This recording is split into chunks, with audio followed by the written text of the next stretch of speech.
नमस्कार, मैं रवीश कुमार।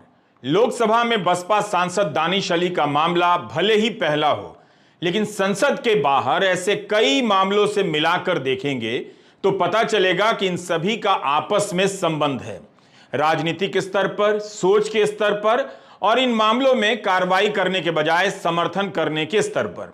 आप इस घटना को मुजफ्फरनगर की घटना से भी मिलाकर देखिए, जब प्राइवेट स्कूल की टीचर छात्रों से कहती हैं कि सभी बारी बारी से आएं और एक मुस्लिम छात्र को थप्पड़ मारें। इसका वीडियो वायरल है। दानिश अली को जब बीजेपी के सांसद रमेश बिधूड़ी आतंक और धर्म से जोड़कर गाली दे रहे हैं, उसका भी वीडियो वायरल है। आप इन दोनों वीडियो को एक साथ मिलाकर देखिए।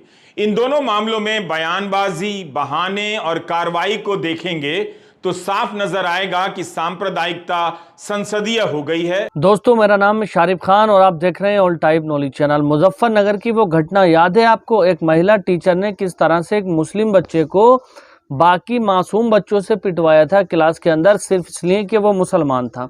जी हाँ दोस्तों, कल सुप्रीम कोर्ट में उस मुजफ्फरनगर की महिला का केस की सुनवाई थी, जहां पर सुप्रीम कोर्ट ने कुछ बड़े खुलासे किए और साथ ही साथ पुलिस को यह भी बताया कि आपको इस केस के अंदर कौन सी धाराएं लगाना थी, जो पुलिस ने नहीं लगाई। उस महिला टीचर के प्रति पुलिस ने जिस तरह से नर्म रुख रखा, उसको लेकर भी सुप्रीम कोर्ट ने बहुत सारे खुलासे किए। उधर सदन के अंदर भारतीय जनता पार्टी के जो सांसद है रमेश बिधूड़ी, उन्होंने जिस तरह से दानिश अली के ऊपर भाषा का प्रयोग किया, किसी विशेष धर्म से ताल्लुक रखने की वजह से उनको भद्दी भद्दी गालियां दी गई सदन के अंदर।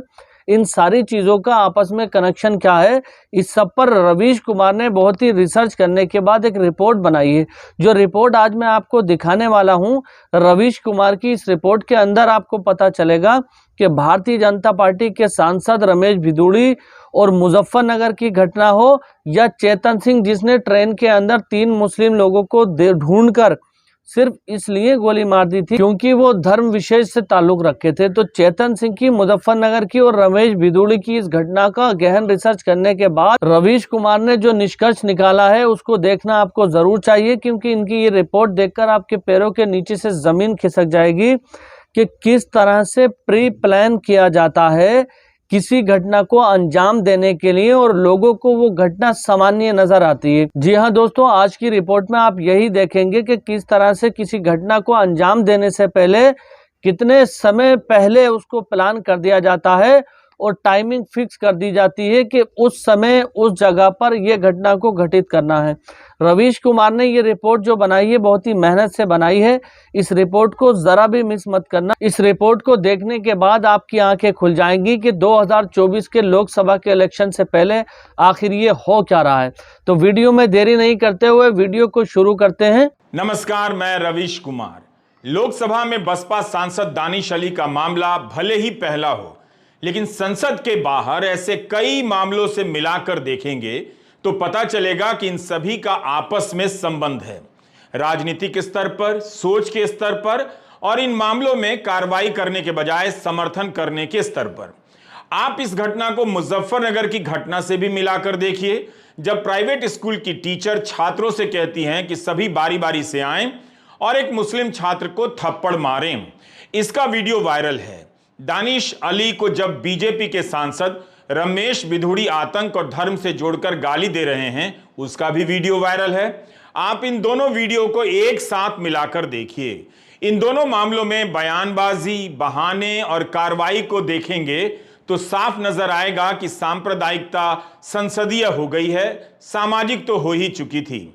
संयोग की बात है कि आज सुप्रीम कोर्ट में मुजफ्फरनगर की इस घटना पर सुनवाई चल रही थी और उस दूसरी तरफ खबर आ रही थी कि बीजेपी के मुख्यालय में जेपी नड्डा के सामने रमेश बिधूड़ी की पेशी हो रही है। क्या हुआ नहीं मालूम। आज सुप्रीम कोर्ट ने मुजफ्फरनगर के मामले में लीपा पोती की तमाम कोशिशों को उधेड़ कर रख दिया। सुप्रीम कोर्ट को यह भी बताना पड़ा कि पुलिस को इन मामलों में कौन सी धाराएं लगानी चाहिए। साफ है कि इस तरह के सामान्य आरोपियों को भी संरक्षण दिया जा रहा है, तो सांसद के खिलाफ क्या ही कार्रवाई होगी, आप समझ सकते हैं। सुप्रीम कोर्ट ने आज उस असंतुलन को बदल दिया, वरना उसके पहले मुजफ्फरनगर की टीचर तृप्ता त्यागी और बीजेपी के सांसद रमेश बिधूड़ी एक ही तरफ नजर आ रहे थे, जिनके खिलाफ कोई कार्रवाई मुश्किल से होती लग रही थी, और दूसरी तरफ वो मासूम मुस्लिम बच्चा और सांसद दानिश अली नजर आ रहे थे, जिन्हें इंसाफ की कोई उम्मीद नहीं है। हम आज के इस वीडियो में दोनों मामलों को लेकर विस्तार से बात करेंगे। 28 अगस्त के हमारे वीडियो में आप मुजफ्फरनगर के गांव खुब्बापुर के इस कांड के बारे में विस्तार से जाकर देख सकते हैं। ये तस्वीरें उसी वीडियो से हमने ली हैं। जिस तरह से इस केस को मैनेज किया गया और समाप्त मान लिया गया, आज सुप्रीम कोर्ट ने उसकी पोल खोल दी और जांच की दिशा भी तय कर दी। सुप्रीम कोर्ट के जस्टिस अभय एस ओका और जस्टिस पंकज मिथिल की बेंच तुषार गांधी की याचिका पर सुनवाई कर रही थी। याचिका में मांग की गई है कि मुजफ्फरनगर मामले में कार्रवाई की जाए।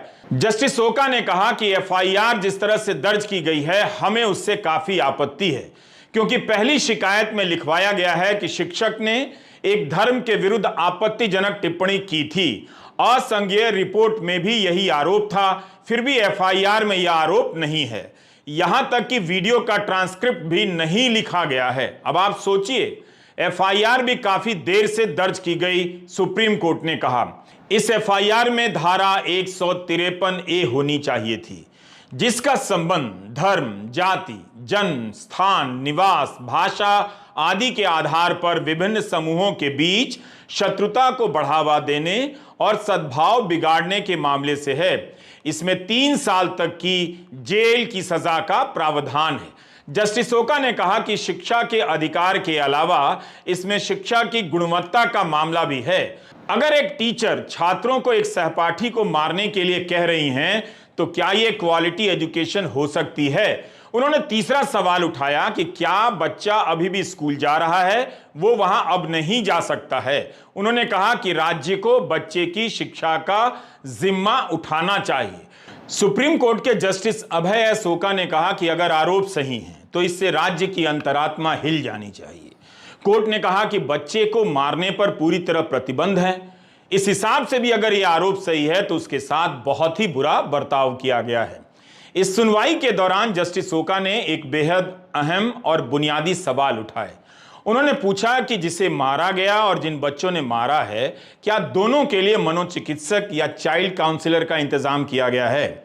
यह बहुत जरूरी मामला है और सबके हित में है। जिन बच्चों ने उठकर अपने सहपाठी को धर्म के नाम पर थप्पड़ मारे हैं, वे भी मासूम हैं। उन पर बहुत बुरा असर पड़ सकता है। कोई भी माँ बाप नहीं चाहेगा कि उसका बच्चा दंगाई मानसिकता का शिकार हो। आज उससे थप्पड़ मारने को कहा जा रहा है, कल उससे तलवार और चाकू चलाने के लिए भी कहा जा सकता है। इस संदर्भ में देखिए तो जस्टिस ओका का यह सवाल बहुत जरूरी है। आप देखिए कि कैसे इन बातों को राज्य हल्के में ले रहा है। अतिरिक्त सॉलिसिटर जनरल KM नटराज ने सुप्रीम कोर्ट में कहा कि इस मामले में धर्म के एंगल को बढ़ा चढ़ाकर पेश किया गया है। जस्टिस ओका ने कहा कि वीडियो के ट्रांसक्रिप्ट में इस तरह से लिखा हुआ है, इस घटना को हल्के में नहीं ले सकते हैं। अगर यह घटना सच है, अगर टीचर ने बच्चों से कहा है कि यह एक खास समुदाय से है और उसे मारो, तो किस तरह की शिक्षा दी जा रही है? कोर्ट ने कहा कि इसकी जांच वरिष्ठ IPS अफसर करेंगे और मामले की जानकारी कोर्ट को दी जाती रहेगी। 1 हफ्ते के भीतर जांच होनी चाहिए। काश ऐसी ही सख्त आवाज लोकसभा के स्पीकर की तरफ से आती और ऐसी कार्रवाई होती कि हमेशा के लिए हर किसी को संदेश जाता कि सदन के भीतर एक समुदाय को लेकर जिस तरह से बीजेपी सांसद रमेश बिधूड़ी ने कहा है, उसे अब बर्दाश्त नहीं किया जाएगा। क्या दानिश अली को अपने उस सदन के मुखिया से यह सब सुनने को मिलेगा जिसके वे सदस्य हैं? शुक्रवार को राहुल गांधी दानिश अली के घर चले गए, उनका हौसला बढ़ाया। इतना तो दानिश अली की पार्टी की अध्यक्ष मायावती ने भी नहीं किया। इस मामले में मायावती का ट्वीट बेहद कमजोर लगा। यही नहीं, लोकसभा में कांग्रेस के नेता अधीर रंजन चौधरी ने भी दानिश अली के समर्थन में और उनके इंसाफ के लिए स्पीकर को पत्र लिखा। डीएमके सांसद कनिमोई, राष्ट्रवादी कांग्रेस की सुप्रिया सुले, तृणमूल कांग्रेस की अपरूपा पोद्दार ने स्पीकर को पत्र लिखा है। 4 दलों के सांसद ने रमेश बिधूड़ी के खिलाफ विशेषाधिकार के हनन का प्रस्ताव लाने की मांग की है। सीपीएम नेता वृंदा करात ने भी बयान जारी कर कहा है कि दानिश अली के साथ मौखिक लिंचिंग की गई है। सांसद रमेश बिधूड़ी को गिरफ्तार किया जाना चाहिए। शिवसेना की प्रियंका चतुर्वेदी, आम आदमी पार्टी के सांसद संजय सिंह, राजद सांसद मनोज झा, इन सभी ने दानिश अली का साथ दिया और बयान दिया है। लालू यादव से लेकर तेजस्वी यादव तक ने रमेश बिधूड़ी के बयान की निंदा की है। रमेश बिधूड़ी के ये शब्द संसदीय कार्यवाही से हटा दिए गए हैं, मगर दानिश अली ने अपने पत्र में दर्ज कर सभी को जानने का अवसर दिया है कि उन्हें रमेश बिधूड़ी ने क्या कहा था। ये पहली बार हुआ है कि एक चुने हुए सांसद के खिलाफ इतनी अमर्यादित भाषा, इस तरीके की धमकी। मैं पूछना चाहता हूं, क्या आरएसएस की शाखाओं में, क्या प्रधानमंत्री नरेंद्र मोदी जी के नए भारत की प्रयोगशाला में कैडर को यही पढ़ाया जाता है? जिस तरीके का कल दुनिया की लोकतंत्र की, we are mother of democracy according to honourable prime minister and we are proud of it. उस मदर ऑफ डेमोक्रेसी के टेंपल में एक चुने हुए सांसद के खिलाफ जिस तरीके के अल्फाज, मुल्ला, कटवा, आतंकवादी, उपद्रवी, ये क्या है? इस देश में हो क्या रहा है? ये हो क्या रहा है? रूह भी कांप जाती है वो अल्फाज सुन के। मैं रात भर सो नहीं पाया, दिमाग की नस फटने को तैयार थी है मेरी। बीजेपी के सांसद रमेश बिधूड़ी भी अकेले नहीं हैं। उनके लिए भी बीजेपी के 3 सांसदों ने स्पीकर को पत्र लिखा है। एक पत्र तो राज्यसभा के सांसद हरनाथ सिंह यादव का है। मामला लोकसभा का है और पत्र राज्यसभा के सांसद लिख रहे हैं। इन पत्रों में दानिश अली पर उकसाने के आरोप लगाए गए हैं। यही नहीं, बीजेपी के आईटी सेल के चीफ अमित मालवीय ने भी ट्वीट किया है कि दानिश अली ने उकसाने का काम किया है। यह मामला ठीक मुजफ्फरनगर के उस स्कूल के जैसा लगता है जब बहुत सारे लोग टीचर के समर्थन में आ गए कि वह विकलांग हैं, उन्हें गुस्सा आ गया वगैरह वगैरह। यही नहीं, केवल समर्थन ही नहीं किया गया बल्कि केस को कमजोर करने के प्रयास किए गए। एक गांव का मुस्लिम बच्चा जितना लाचार है, उतनी ही लाचारी एक सांसद के मामले में नजर आ रही है। बचाव की इसी तरह की दलीलें रेलवे सुरक्षा बल के चेतन सिंह के मामले में इस्तेमाल की गई थीं, जिसने मुस्लिम यात्रियों को खोजकर गोली मार दी। लेकिन जब कार्रवाई हुई तो उसके भीतर सांप्रदायिक जहर का राज खुलने लगा। गोदी मीडिया और हाउसिंग सोसाइटी के अंकिल, पार्कों में टहलने वाले रिटायर्ड अंकिल जिस तरह से एंटी मुस्लिम धारणाओं का प्रसार करते हैं, उन सब ने नफरत और जहर को इतना नॉर्मल बना दिया है, पारिवारिक बना दिया है कि अच्छा खासा जीवन जी रहा आपका चेतन सिंह हत्यारा बन जाता है और अब वो जेल में है। यही समझने की बात है कि सांप्रदायिकता केवल समर्थक पैदा नहीं करती है बल्कि आप में से बहुत कुछ को हत्यारा बना देती है। बीजेपी के सांसद निशिकांत दुबे ने स्पीकर को जो पत्र लिखा है उसे गौर से पढ़ेंगे तो तमाम दलीलें उसी तरह की लगेंगी जो तृप्ता त्यागी और चेतन सिंह के बचाव में इस्तेमाल की जाती रही हैं। किसी तरह बचाना है, जिसे गाली दी गई है, जिसे थप्पड़ मारा गया है, जिसे गोली मार दी गई है, उसी को अपराधी साबित कर देना है। कुछ ऐसे तर्क गढ़ने हैं जिससे उसके प्रति सहानुभूति का दिखावा भी पैदा ना हो। बीजेपी के 2 सांसद निशिकांत दुबे और रवि किशन ने पत्र लिखा है। इन पत्रों से साफ है कि इस पूरे मामले को विवादास्पद बनाया जा रहा है। एक तरफ बिधूड़ी के बयान की निंदा भी की जा रही है, मगर उससे ज्यादा इस पर जोर दिया जा रहा है कि दानिश अली ने टोका टाकी की, सामने वाले को उकसाया, यानी कसूर दानिश अली का ही बड़ा लगता है, वही कसूरवार हैं, इसकी जांच होनी चाहिए। इस पत्र का टोन इस तरह का लगता है कि मामले को विवादास्पद बना दिया जाए, एक दूसरा पक्ष भी खड़ा कर दिया जाए ताकि जो कहा गया है उसकी निंदा करते हुए कहने वाले का बचाव किया जा सके। तो दोस्तों, रवीश कुमार की जो रिपोर्ट अभी आपने देखी उसको देखकर क्या लगता है? जिस तरह से रवीश कुमार ने बताया कि 2024 के लोकसभा के इलेक्शन से पहले लोग अलग अलग जगहों पर अलग अलग तरह की हिंदू मुस्लिम वाली घटनाओं को अंजाम दे रहे हैं, क्या इनका कहना जिसे गेहूं से घुन निकल जाता है, इस तरह से लोगों को आपस में बांट देना है? दोस्तों मैं आपको बता दूं कि हमेशा से जो धर्म की राजनीति करते हैं वो हमेशा से पीछे रहते हैं। साथ ही साथ मैं आपको ये भी बता दूं कि धर्म की राजनीति वो लोग करते हैं जिनको ये विश्वास नहीं है कि हमें अपने काम के ऊपर जनता वोट देगी, जिनको ये विश्वास नहीं होता है कि हमने बीते सालों में ऐसा काम किया है कि जिसके बाद जनता हमें चुनने का काम करेगी।